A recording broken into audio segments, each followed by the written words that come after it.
नमस्कार दोस्तों, स्वागत है आप सभी का हमारे YouTube चैनल में भूगोल की तीसरी क्लास। और आज हम जिस चैप्टर की बात करेंगे, जिस चैप्टर को आज हम पढ़ेंगे, वह है जलवायु, वनस्पति और वन्य प्राणी। तो बिल्कुल डिटेल में आपको आंसर्स बताए जाएंगे। तो चलिए वीडियो को शुरू करते हैं। देखते हैं पहला प्रश्न। देखिए पहला प्रश्न है कि मानसून शब्द की उत्पत्ति किस भाषा से हुई है। तो मानसून शब्द की उत्पत्ति हुई अरबी भाषा से। जो मैंने हाईलाइटेड कर रखा वो इसका सही आंसर है, यानी कि ऑप्शन ए क्या होगा इस प्रश्न का राइट आंसर। मानसून शब्द अरबी भाषा के मौसम से लिया गया है, जिसका अर्थ होता है मौसम। अब देखिए प्रश्न यह भी बनता है कि आपको ऐसे जो प्रश्न होगा वो ऐसा होगा कि कौन सा कथन, जो कौन सा मान लीजिए ऑप्शन मौसम को सही तरीके से परिभाषित करता है। तो देखिए मौसम क्या है, मौसम है वायुमंडल में दिन प्रतिदिन होने वाला परिवर्तन। और जलवायु क्या है, जलवायु है किसी स्थान पर अनेक वर्षों में मापी गई मौसम की औसत दशा। नेक्स्ट प्रश्न की तरफ बढ़ते हैं कि भारत के किस भाग में लौटते हुए मानसून के कारण वर्षा होती है। तो तमिलनाडु यानी कि कोरोमंडल के तट पर। नेक्स्ट है कि हम सोल्यूशन की पहले बात करते हैं। शीत ऋतु के समय पवन स्थल भागों से लौटकर बंगाल की खाड़ी की ओर बहती है। जे मानसून के लौटने का मौसम होता है। भारत के दक्षिणी भाग विशेषकर तमिलनाडु के क्षेत्र में इस मौसम में वर्षा होती है। प्रश्न ऐसे बनता है कि शीत ऋतु में किस कहाँ पर भारी वर्षा होती है। तो कहाँ पर होती है, तमिलनाडु, जहाँ कोरोमंडल का तट भी कहा जाता है। तो जो आप याद रखेंगे। नेक्स्ट क्वेश्चन है, नीचे दिए गए कथन एवं कारणों पर विचार कीजिए। कथन दे दिया गया कि भारत की जलवायु को मानसूनी जलवायु कहा जाता है, और इसका कारण ये दे रखा कि भारत की स्थिति उष्ण कटिबंध में होने के कारण अधिकतर वर्षा मानसूनी पवन से होती है। तो देखिए कथन एवं कारण सही है तथा कारण कथन की सही व्याख्या करता है, यानी कि ऑप्शन ए क्या होगा इस प्रश्न का राइट आंसर। भारत की जलवायु को मानसूनी जलवायु कहा जाता है क्योंकि भारत की स्थिति उष्ण कटिबंध में होने के कारण अधिकतर वर्षा मानसूनी पवन से होती है। तो भारत की जलवायु को मानसूनी जलवायु कहा जाता है, और क्यों कहा जाता है इसका भी आपको एक्सप्लेन कर दिया गया है। नेक्स्ट है कि किसी स्थान की जलवायु के निर्धारण में कौन कौन से कारक महत्वपूर्ण होते हैं। तो किसी स्थान की जलवायु के निर्धारण में कौन कौन से कारक महत्वपूर्ण होते हैं। तो ऑप्शंस आपको चार दे रखे हैं। स्थान की स्थिति, ऊंचाई, समुद्र तल से दूरी और उच्चावच। तो इस प्रश्न का देखिए जो राइट आंसर रहेगा वे रहेगा उपरोक्त सभी। किसी स्थान की जलवायु उसकी स्थिति, ऊंचाई, समुद्र तल से दूरी तथा उच्चावच पर निर्भर करती है। इसलिए हमें भारत की जलवायु में क्षेत्रीय विभिन्नता का अनुभव होता है। नेक्स्ट है कि विश्व में सर्वाधिक वर्षा कहाँ होती है। तो आपको पता है कि विश्व में सर्वाधिक वर्षा कहाँ होती है, मौसिन राम, जो कि कहाँ स्थित है, मेघालय में। तो ये आप याद रखेंगे।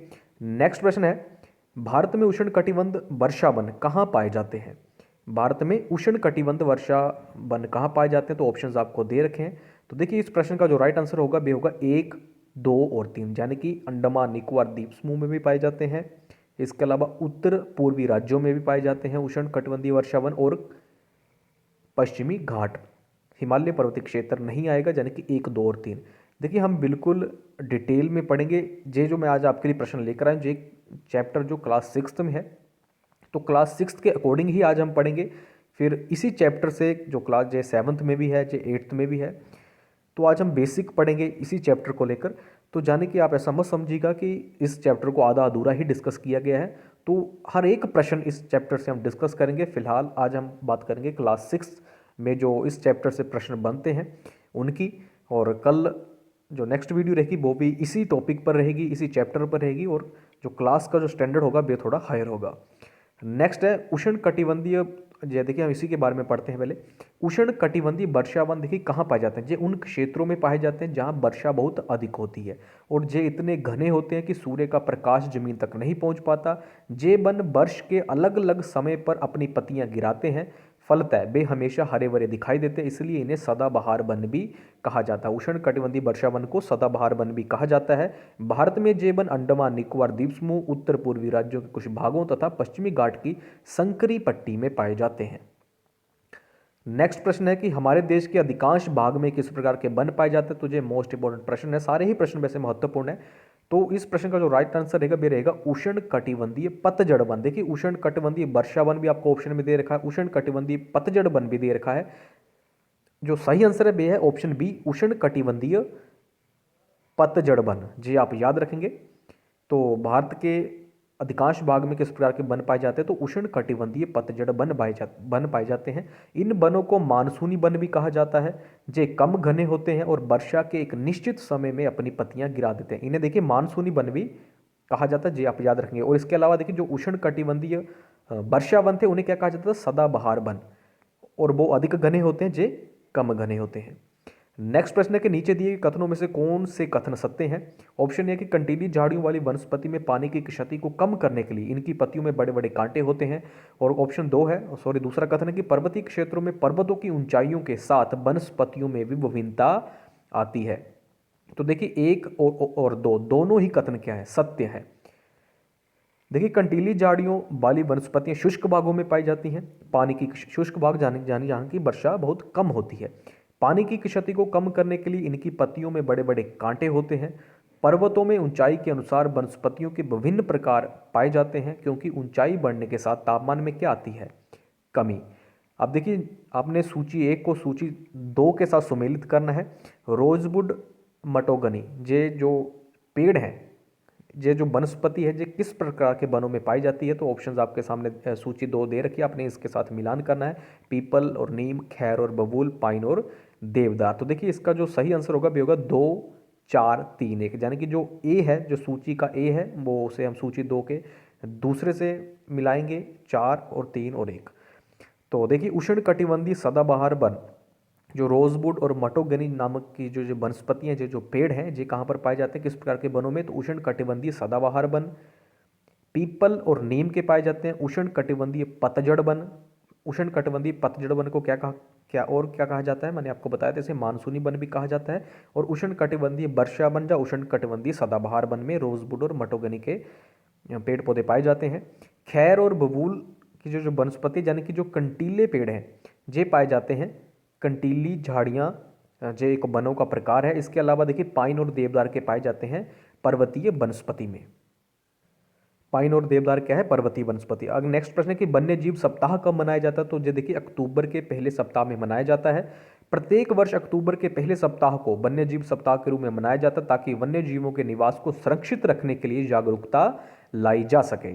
नेक्स्ट प्रश्न है कि भारत में जंगली बकरी कहाँ पाई जाती है। तो पश्चिमी घाट, पूर्वी घाट, गिरवन और हिमालय क्षेत्र में। तो इस प्रश्न का देखिए जो राइट आंसर बे है हिमालय क्षेत्र में। जंगली बकरी, हिम तेंदुआ, भालू इत्यादि हिमालय के क्षेत्र में पाए जाते हैं। आपको पता है हिम तेंदुआ और भालू का तो आपको पता है, लेकिन जंगली बकरी जो प्रश्न पूछा जाता है, तो जंगली बकरी कहाँ पर पाई जाती है, ये भी हिमालय क्षेत्र में पाई जाती है। तो ये आप याद रखेंगे, जो मोस्ट इंपॉर्टेंट।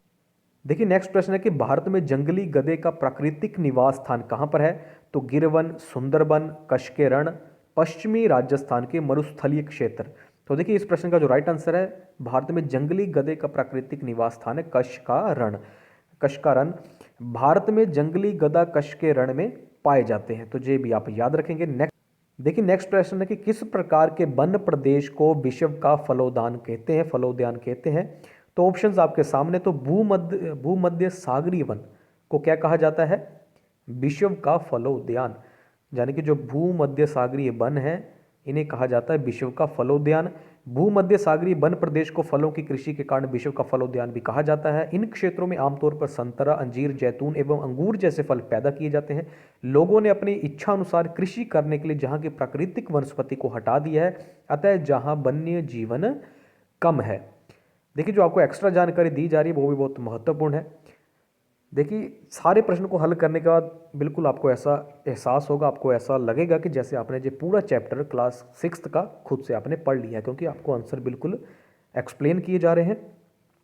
नेक्स्ट प्रश्न है कि गिद्धों के लुप्त होने का सबसे प्रमुख कारण क्या है। नदियों का प्रदूषित जल, अम्लीय वर्षा, गिद्धों का अत्यधिक शिकार, डिक्लोफिनैक, एस्पिरिन जैसी पीड़ानाशी दवा। यानी कि ऑप्शन डी इस प्रश्न का राइट आंसर है।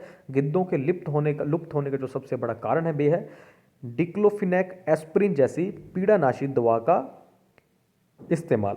देखिए गिद्ध मृत जीव जंतु को खाने के कारण एक अपमार्जक है। अपमार्जक देखिए आप इससे आपको एक और प्रश्न का जो आपको एक और जानकारी पता चली कि अपमार्जक किसे कहते हैं। जो मृत जीव जंतु को खाते हैं उन्हें क्या कहते हैं, अपमार्जक।